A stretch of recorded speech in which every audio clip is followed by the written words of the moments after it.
Logical ডিসক্রিপেন্সির যে list, যদি ওটা টাঙানো হয় আপনার লোকাল পঞ্চায়েত অথবা মিউনিসিপ্যালিটি, মানে যেখানে যেখানে নির্দেশ দিয়েছে সুপ্রিম কোর্ট, তাহলে সুবিধাটা কি হতে পারে, আর এদের হেয়ারিং কবে স্টার্ট হবে সে সমস্ত গুলো একটু আলোচনা করব।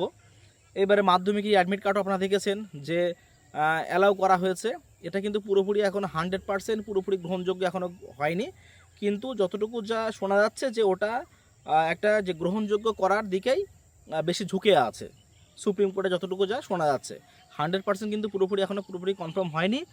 তার কারণটা হচ্ছে অনেকে দেখবেন যে মাধ্যমিকের অ্যাডমিট কার্ডটা সাবমিট করেছেন, লজিক্যাল ডিসক্রিপেন্সি যখন এসেছিলো সেটা আপনাদের যে বিএলও আছেন, বিএলও আপনাদের বাড়ির থেকে নিয়েছে লজিক্যাল ডিসক্রিপেন্সির জন্য, এটা তো আপনারা ভালো করে দেখেছেন। তো তাদের আবার হেয়ারিং হতে পারে যদি এই মাধ্যমিকের অ্যাডমিট কার্ডটা যদি আবার অ্যালাউ না করে থাকে। আচ্ছা, এইবার ব্যাপারটা হচ্ছে এই যদি আপনার এলাকায় যদি লিস্টটা টাঙানো হয় তাহলে কী সুবিধা হবে। দেখেন, লজিক্যাল ডিসক্রিপেন্সির কেসটা কিন্তু চুপি চুপি চলছিল, এটা কিন্তু সবাই জানে, এটা বলার কোনো অপেক্ষা রাখে না। কারণ নো ম্যাপিংয়ের হিয়ারিং হতে হতে লজিক্যাল ডিসক্রিপেন্সির যে হিয়ারিং কিন্তু চলে এসেছিলো বিএলও অ্যাপের মধ্যে।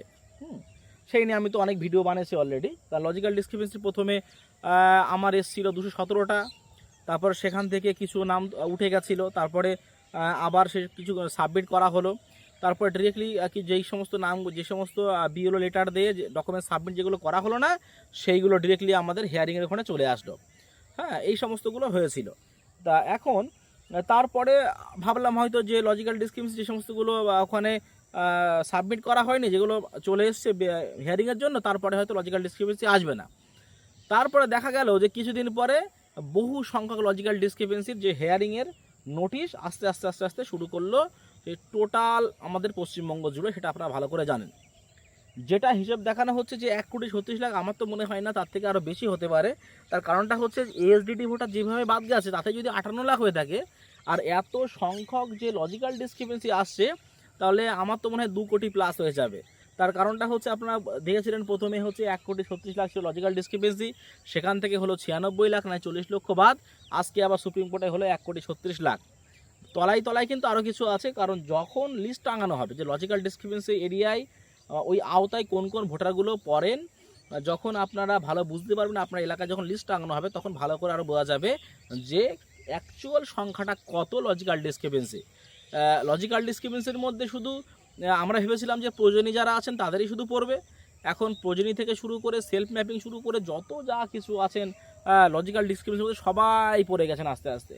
এইবারে নির্বাচন কমিশন যেটা একটা ওই অজুহাত দিয়েছে যে কি লজিক্যাল ডিসক্রিপেন্সি দেওয়া হয়েছে, কারণ আমরা অনেক এরকম ওই অজুহাত পেয়েছি, কমপ্লেন পেয়েছি যে যাদের 250+ এমনের সন্তান আছে, 100+ সন্তান আছে, মানে বাচ্চা কাচ্চা আছে 100+, এরকম অনেক ভোটার ওনারা পেয়েছেন।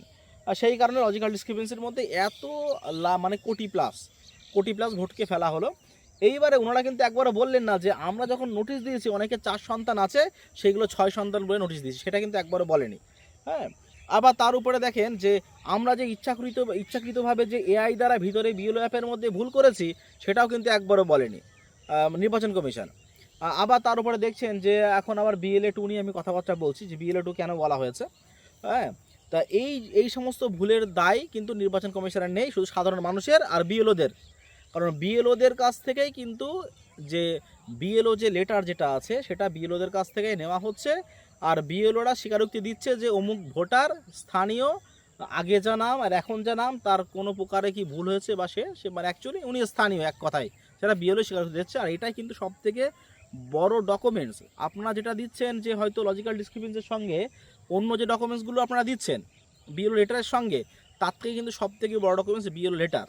যদি বিএলও লেটার যদি আপনাকে ওখানে সাবমিট না হয়, তাহলে কিন্তু লজিক্যাল ডিসক্রিপেন্সি কিন্তু সমস্যা হবে, যতটুকু যা বলে মনে হয় আমার এটাই। এইবার ব্যাপারটা হচ্ছে দেখেন, লজিক্যাল ডিসক্রিপেন্সি আরও আসতে পারে কি না। যতটুকু যা শোনা যাচ্ছে লজিক্যাল ডিসক্রিপেন্সি দিনের পর দিন কিন্তু লজিক্যাল ডিসক্রিপেন্সি আসতেই থাকছে, একের পর এক। বন্ধ হবে না, কবে বন্ধ হবে একমাত্র যা মনে হয় কোটা পূরণ না হওয়া পর্যন্ত কিন্তু এই বন্ধ হবে না।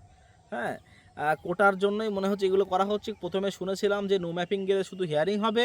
হ্যাঁ, আর যেটা নো রেকর্ড ফাউন্ডের সঙ্গে কিন্তু একটা খুব বড় মানে বেইমানি করা হয়েছে যেটা বলে আমার মনে হয়। তার কারণটা হচ্ছে নো রেকর্ড ফাউন্ডগুলো যখন থার্ড অপশান দিয়ে বিওরা যখন ওটাকে লিঙ্ক করালেন থার্ড অপশান দিয়ে, যখন তারপরে অনেক ভোটার আছেন যাদের এক জায়গার ভোটার অন্য জায়গায় লিঙ্কিং করে দিয়েছেন, সেই সমস্ত ভোটারদের জন্য কিন্তু আলাদা কোনো নোটিফিকেশান পাওয়া যায়নি। হ্যাঁ, যে ওই সমস্ত ভোটার নো রেকর্ড ফাউন্ড, ওটা হচ্ছে আমাদেরই সমস্যা। ওই ডেটাগুলোকে আমরা টুকতে পারিনি। 2002 সালে সেই ভোটারের নাম ছিল, সেই সমস্তগুলো টুকতে পারেন, সেগুলো হচ্ছে আমাদের সমস্যা। সেই সমস্তগুলো কিন্তু ওখানে কিন্তু কোনো কিছুই বলা হয়নি। তা নো রেকর্ড ফাউন্ডগুলো পুরো নো ম্যাপিংয়ের মধ্যে পড়ে গেছে। আর আপনারা ভালো করে জানেন যে নো ম্যাপিংয়ের হেয়ারিং আর লজিক্যাল ডিসক্রিপেন্সি হেয়ারিং কিন্তু আলাদা। লজিক্যাল ডিসক্রিপেন্সির মধ্যে 2002 লিস্ট অ্যালাউ করা হচ্ছে, কিন্তু নো ম্যাপিংয়ের ক্ষেত্রে অ্যালাউ করা হচ্ছে না।